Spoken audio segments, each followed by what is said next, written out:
How many people do you know that have been going to the gym for ages and have nothing to show it for? How many people do you know that have read 1,000 books and still don't seem more knowledgeable?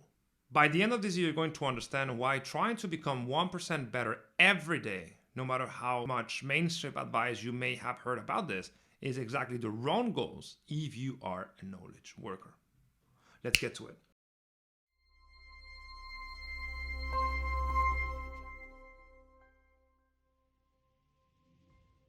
Hello everyone, Leon Castillo here, CEO and founder of Selfmastered, which is a company that specializes in peak cognitive performance for entrepreneurs and business leaders. If you're new to the channel, consider subscribing because we release a few videos every week to help people like you, ambitious entrepreneurs and professionals, master their personal performance so they can accelerate their careers and businesses. In fact, our clients call us the secret weapon. So today I want to address something that to me is absolutely crucial, is why aiming to become 1% better every day, although it may seem like a good idea, is just not enough if you want to thrive in the marketplace. And I will prove this by referring to the research that has been done on the ultimate state of human performance, which is a non-ordinary state of consciousness that is called flow.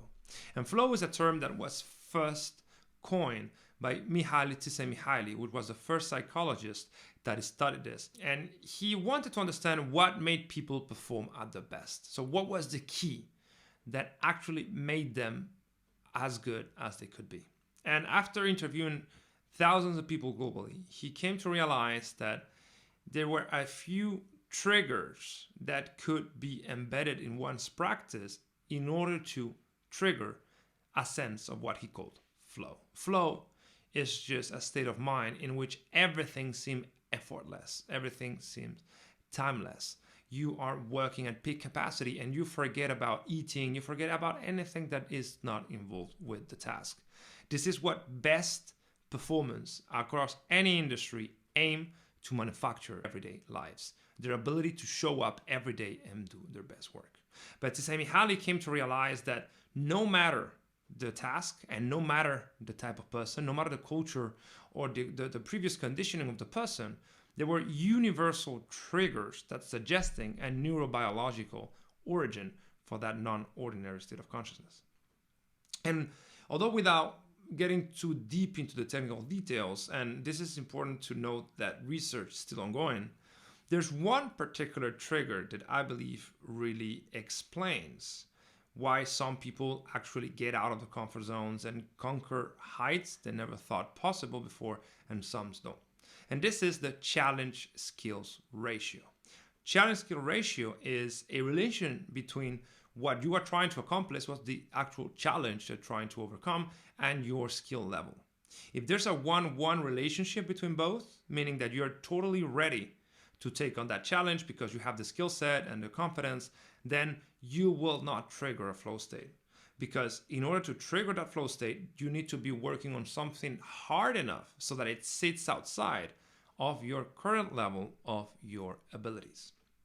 And research varies regarding what's the actual level of difficulty that we should be aiming at, but Csikszentmihalyi settled for 4%. So to him, something that was 4% outside of the current level of the abilities of anybody trying to achieve it would automatically trigger a flow state if other conditions were met. So, and this also follows the Yerkes-Dobson law, which is a law that was first formulated in 1908, so it's more than 100 years old, but it still holds. It is the relationship between performance and pressure. If somebody is subjected to the correct level of pressure, it will perform at its best. So you need to cross a certain threshold, a certain pressure threshold to make that performance trigger, but without overwhelming the person. That's the Yerkes-Dobson law, and that's what the challenge skill ratio is actually based upon. So this is why I believe that aiming to become 1% better every day is not the right task, because you will not cross the threshold that is needed to trigger flow, which is the state that you should aim to work into every single day. And this is why I have a personal crusade against SMART goals, because I believe SMART goals are useless. They don't help anybody transcend themselves. What you need to be working on is stretch goals, things that actually push you outside of your current level of abilities and trigger that neurobiological mechanism that eventually becomes flow. Remember that you are trying to become the best at what you do. Excellence should be the currency that you exchange every single day. And in order to make sure that this is what's going on, you need to push yourself. But you need to push yourself in fashion that doesn't overwhelm you. You need to follow a progressive overload for the mind, just like athletes train by using smart rest and recovery protocols in between practice sessions.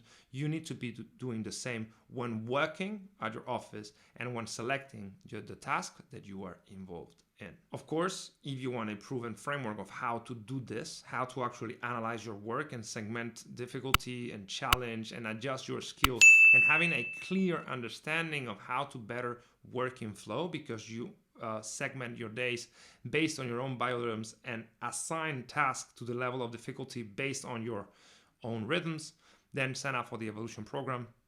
Let's see if we can help you. But remember, you do not want to become 1% better every day. That's for losers. You want to become 4% better every day if you want to become inevitable.